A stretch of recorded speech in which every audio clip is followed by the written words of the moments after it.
পবিত্র ঈদ উল ফিতর ঘিরে জমে উঠেছে সারা দেশের বিনোদন কেন্দ্রগুলো। আশুলিয়ার ফ্যান্টাসি কিংডম থেকে শুরু করে মৌলভীবাজার, বান্দরবান আর খাগড়াছড়ি স্নিগ্ধ প্রকৃতিতে নেচে গেয়ে আনন্দ উদযাপন করছে বিভিন্ন বয়সী মানুষ।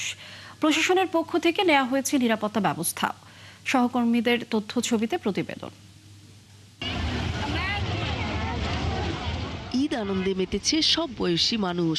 সকাল থেকে সাভারের ফ্যান্টাসি কিংডমে শিশু কিশোর সহ নানা বয়সী মানুষের উপচে পড়া ভিড়।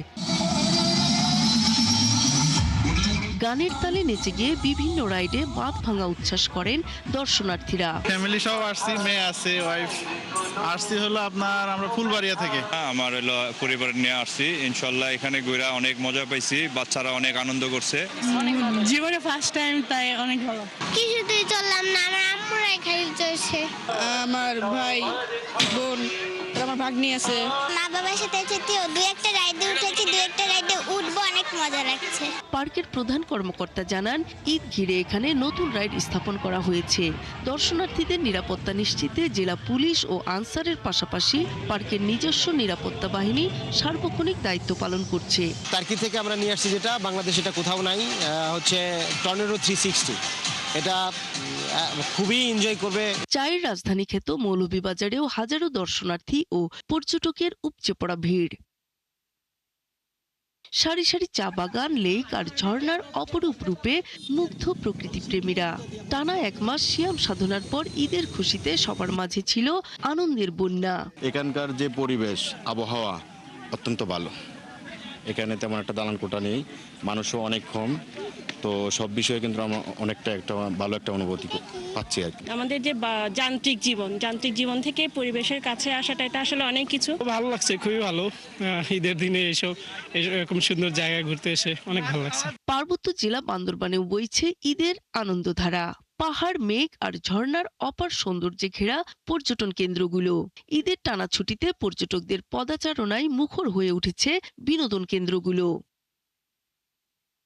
একদিকে নীলগিরি, নীলাচল, মেঘলা আর শৈলপ্রপাত, অন্যদিকে রুমার বগালেক, থানচির নাফাকুম ও অমিয়াকুম ঝর্ণা। এসব দুর্গম এলাকায় ট্রেকিং এর জন্য পর্যটকদের ভিড় বেড়েছে কয়েক গুণ। নিজেকে মনে হচ্ছে আকাশের মধ্যেই রয়েছে, কিছুটা মেঘ ফিল হচ্ছে, আবার হচ্ছে দেখা যাচ্ছে ছুতেও পাচ্ছি না, আবার মনে হচ্ছে সেখানে রয়েছি। মনে হচ্ছে এটা আসলে খুব ভালো লাগার। পরিবার নিয়ে আসলে প্রকৃতির খুব সান্নিধ্যে আসার জন্য আসলে বান্দরবনে ছুটে আসা। প্রথমবার আসলাম এবং আমার যে ফিলিংস, এটা বলে বোঝাতে পারবো না, আমার এত ভালো লাগছে। কখনো আসিনি, ফার্স্ট টাইম বান্দরবন আসা, তো ঘুরে খুব ভালো লাগছে। একই চিত্র খাগড়াছড়ির বিনোদন কেন্দ্রগুলোতে। পাহাড়, মেঘ, ঝর্ণা আর সবুজে মোড়ানো প্রকৃতির এক স্বর্গীয় রূপ। আর অন্যান্য বছরের তুলনায় বাইরের পর্যটকের সংখ্যা এবার কিছুটা কম। তেল সংকটে ব্যক্তিগত যানবাহন চলাচল কমে যাওয়ায় দূর দূরান্ত থেকে পর্যটকদের আগমন প্রত্যাশার তুলনায় কম হয়েছে বলছেন সংশ্লিষ্টরা। পর্যটকরা যাতে নিরাপদে ঘুরতে পারেন সেজন্য ট্যুরিস্ট পুলিশ সব সময় সতর্ক ও নিরাপত্তার জন্য পর্যটন কেন্দ্রগুলোতে নিয়োজিত আছে। পর্যটক যেন নির্বিঘ্নে চলাফেরা করতে পারে, নির্বিঘ্নে পর্যটকরা ঘুরতে পারে, তাদের এই ছুটিটা তারা যেন উপভোগ করতে পারে নির্বিঘ্নে। স্বাচ্ছন্দ্যে ও নির্বিঘ্নে আনন্দ উদযাপনে প্রশাসনের সার্বিক নিরাপত্তা প্রত্যাশা দর্শনার্থী ও পর্যটকদের। নূর তাজমিন, নীর, ৭১।